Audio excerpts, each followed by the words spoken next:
Good morning and welcome to week 2. This is your professor, Dr. Noah Armstrong. Hope everyone's enjoying ethics in the global marketplace. In week 2, we kind of look about ethical leadership and organizational assessment.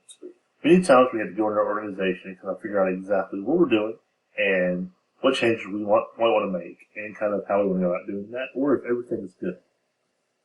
Depending on your organization, it may depend on kind of when you want to do that and kind of how you want to go about doing that process.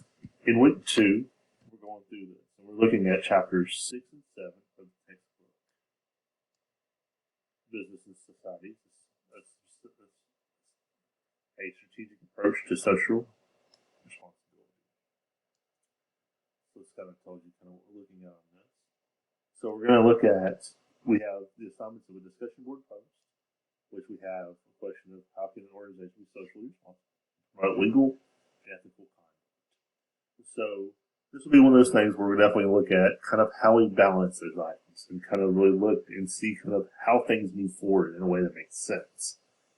I definitely going to post something on there to get you guys to think a little bit deeper and add in examples. I definitely enjoyed your examples from week 1 and really enjoyed kind of how you're going about doing different things. So your initial post on this obviously needs to be done before Wednesday at midnight, and you need to respond to at least 2 by Friday and have the sessions concluded by Sunday at midnight. We also have a written assignment that's due this week as well, which we do on a Sunday. Let's see here. Let me go ahead and click on that because let's see if it's got anything more details on that.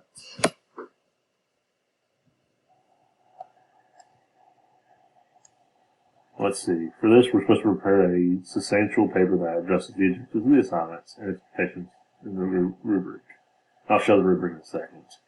Minimum of 1,000 words, excluding the title page and references, is required. With at least 3 sources on yours within the past 5 years. So I'm going to do the rubric on this.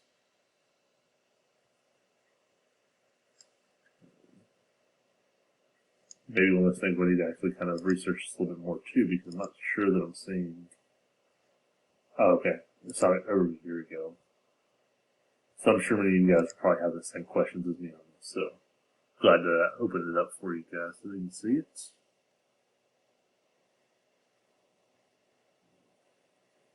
Let's open another window. As soon as it opens up, I'll move it over. Okay. Awesome. So that's what we need to click on to see this. So for assignment 2, there we go. These are assignment 2 instructions on this. So I'm going to definitely follow these different prompts on this. And when we kind of see one global organization has demonstrated exemplary ethical leadership, and one that's kind of had questionable, and kind of look at the factors between the two. This is one of those things where we can definitely compare those two and kind of use scholarly literature as well as professional literature to really try to explain their points and everything of that nature. So hopefully that explains that. If you guys have any questions on this, feel free to reach out to me. I'm definitely here to help you out with anything you need. So I'll see you in the discussion boards, and if you need anything, let me know. Thanks.